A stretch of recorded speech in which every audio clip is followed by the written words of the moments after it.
Hi, welcome to SBR Videos. I'm Peter Loshak. This is the Into the Weekend with BetDSI show for NFL Week 15. Of course, as always, we're talking with Brent, the headlines manager at DSI Sportsbook, and he's going to generously give us a little snapshot into the notable action that he's taken for the upcoming card. Brent, thanks for being back with us. Good to be with you, Peter. All right, the first game I want to ask you about in the NFL is maybe the most debated line of the week. Strange game, strange line. San Francisco and Seattle, right? Seattle's defense has been dominant. They crushed them in San Francisco very recently, and now here they're a double-digit favorite. So the question is, normally when you see a double-digit favorite, you'd assume that the public would be all over Seattle, and when you see a double-digit dog like this, you'd think that maybe, the sharps would be attracted to the underdog, but I don't think I have any clue as to what I would guess the action that you've taken on this so far has been.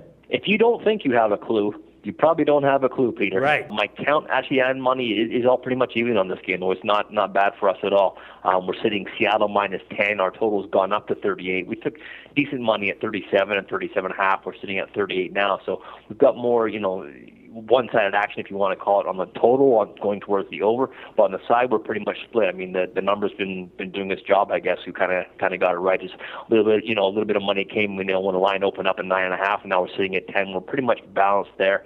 We've had a few guys, buy a half point to 10.5 on San Francisco, stuff like that, but nothing that I would say overly sharp either way. So we're pretty much balanced. The count's pretty much even. It's pretty much a nothing game right now. We can sit back and enjoy it. And the sharps haven't touched the side yet? No, not yet, Peter. All right, I guess that makes sense. Sharp scared of that game as well. All right, and then the second game I want to ask about, another kind of a tricky one, Oakland KC. KC again, a double-digit home favorite, but is that is KC exactly the kind of team that I would expect the public to jump all over as a double-digit home favorite? Not exactly sure. What's your count on this game? Right now, my count and money actually slightly favors Oakland. Now, again, this is a case where I don't have overwhelmingly sharp money on, either way on this game. There's nothing really, nothing exciting about it. But my count, it's close, but it slightly favors Oakland. My money's close, but it slightly favors the Raiders as well. So, I mean, no one's jumping on Kansas City either way. And even if you look at, if I look at my parlay and teaser chart, that includes, my parlay teaser chart includes straights, parlays, teaser includes everything. And I'm pretty much dead even on that too. I mean, if you're looking at, say a 7-point teaser on Oakland, taking them to 17, that probably looks pretty good. And Kansas City down to 3, well, that probably looks all right too. So this is one of those games where even on teasers and parlays, I'm probably going to be sitting okay and split at the line we're at right now. But that game as well, the sharps haven't touched it all on the side. Yeah, no, not yet. You picked 2 good ones so far. No, that makes sense to me. I was just curious to see if they had. All right, then the third game that I want to discuss with you sort of screams classic sharp public split, Green Bay at Buffalo, and I noticed that this line has gone down a bit market wide. It was about 5 earlier in the week. Now I'm seeing like 4.5, and I'm guessing there's a sharp public split, public on Green Bay. Is that right? Yeah, it's interesting. This is one of those games where I thought you were going to use that word again, where you say it's a trap. One of those trap games. It's like we actually know who's going to win the game or something like that. I mean, we don't know who's winning the game, but yeah, Green Bay. Why is the line so low? Only no, 4 I mean, points. I think. Wow. Looks like a trap. Seems like they're baiting me to bet Green Bay. Well, we throw up the number trying to buy, balance action. And like you said, we did start this one at 5. We did actually take sharp money on Buffalo +5. We took some, really strong money on Buffalo as well at 4.5, and that's why we're sitting at where we are right now with Green Bay -4, -15, a total of 50. Yeah, okay. I mean, no, the difference in my mind, at least, between like an obvious sharp public split and a trap is when the line makes sense. I mean, this line, the Green Bay opener of -5, did make sense to me.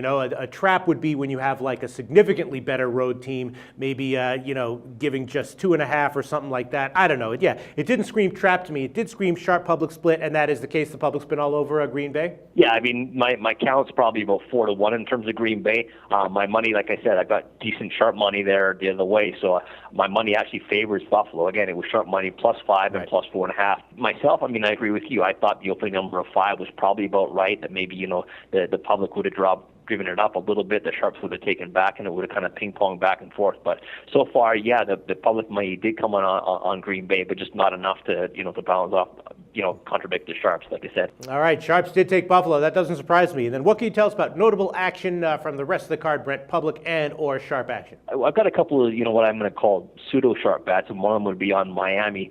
They're at New England. Now, the line is New England -7.5 right now. The sharp money did come on Miami when it was +8. We're sitting at 47.5. My money's pretty much dead even when I look at all the straight bets. Now, if you throw in the parlays and teasers, obviously teasers are all one way in terms of New England. So my count is about 3-1 in favor of New England, but my money's pretty much even. Like I said, it was a big strong bet on Miami plus the 8. I also I would call Washington a pseudo sharp play. The +7 was decent money there. Again, this is a situation where my count's probably 3-1 in favor of the Giants, but again, decent money the other way. What I would call it definite sharp money was Minnesota. They're at Detroit. The line's 7 right now. Detroit's a 7-point favorite, total 41.5. I got sharp money on, very strong money, Minnesota +8. It's interesting because, sharps have been backing Minnesota a lot this year. I don't know how well it's turned out for them, but this is another case where +8 was strong, sharp money. The Jets as well. If you want to back the Jets, they're at Tennessee. We're sitting at 3.15 right now. Jets as a road favorite. Total there is 42. Now the sharp money we did take was -2, so it's all about the number there. And skipping down to Monday night, actually I've got sharp money on New Orleans. Now again, we're sitting 3 -120. New Orleans is at Chicago. The sharp money came at 3 -05. Now, of course, the public's on New Orleans as well. They pretty much are all the time. So my count's about 2-1 there. My money's about 5-1 as well. So I got public and sharp money on the Saints there. So Washington we'll call +7 +7 was sharp. The Buffalo we touched on at +5 was sharp. Minnesota, Jets, and the Saints too. And then the other games. This really Jacksonville, Baltimore. I got decent money on Jacksonville at +14. We're sitting at 14.15, but nothing real notable. Right. Cincinnati, Cleveland. I thought there'd be more interest with Manziel, but it's pretty flat as well, Peter. All right, and then before we let you go, let's just touch on teasers. A lot of big faves this week. There's about 4 sides that I think have to be overwhelming public teaser sides. Indianapolis, Baltimore, the Pats, of course, and Detroit. I'm assuming are our 4 huge public teaser sides. And then you have 3 other big favorites, KC, Giants, and Seattle. Not sure about that one at all, but I'm sure the first 4 are all big public teaser sides, right? Yeah. Baltimore, I wouldn't throw in there just because, we'll get decent teaser money back the other way. Again, you're looking at Jacksonville +14, so you tease them, all of a sudden that number gets pretty high. You're saying, wow, that looks all right too. So we're not too bad there. But yeah, Indianapolis, New England, Detroit, Green Bay, and Denver, your typical teaser sides, and they're all loaded up this week again. Probably by Monday night, you can throw the Saints in there. But right now, it's only about 2-1. One-way action on the Saints Monday night. Brent from BetDSI, thanks so much. Talk to you again next week. The SBR Network offers free sports picks and game breakdowns, big money free betting contests year-round, a real-time Vegas-style odds monitoring service, and much more. So come see for yourself. To stay updated on SBR news and promotions, follow us on Twitter, Facebook, and Google+, and do be sure to subscribe to the Sportsbook Review YouTube channel to catch all our daily sports shows.